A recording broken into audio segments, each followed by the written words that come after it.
السلام علیکم ورحمۃ اللہ۔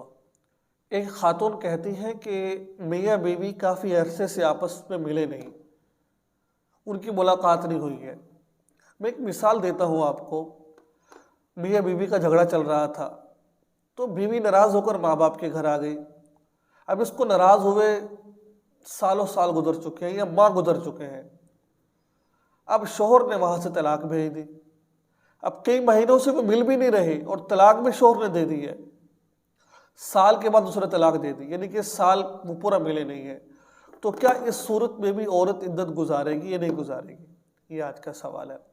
دیکھیں، اکثر مجھے خاتون کہتے ہیں کہ میرے ماں باپ میری شادی کر رہے ہیں، نکاح کر رہے ہیں، ٹھیک ہے، حالانکہ ابھی میں عدت میں ہوں، پھر اس کے باوجود کر رہے ہیں۔ لیکن یہ ہے کہ میرے شوہر نے کافی عرصے سے مجھے سے بات نہیں کی، مجھ سے ملا نہیں، لیکن طلاق دے دی اس نے۔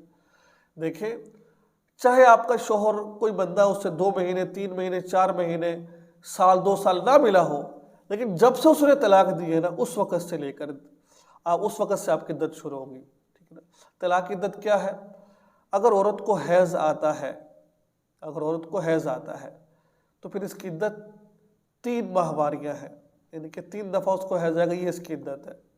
جب سے طلاق شروع اس وقت سے عدت شمار ہوگی، ٹھیک ہے۔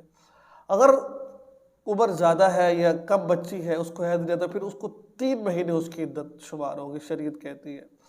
اگر وہ عورت حاملہ ہے، دیکھیں اکثر لوگ کہتے ہیں حالت حمل میں بھی عورت کو طلاق واقع ہو جاتی ہے، یاد رکھیں میری بات کو، تو اس کو طلاق واقع ہو جاتی ہے، تو اس وقت اس کی عدت وضع حمل ہے، یعنی کہ جب وہ بچہ پیدا ہو جائے گا اس کی عدت ختم ہو جائے گی۔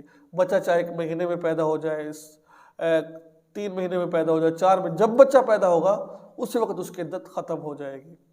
تو یہ تھا آج کا مسئلہ، امید ہے۔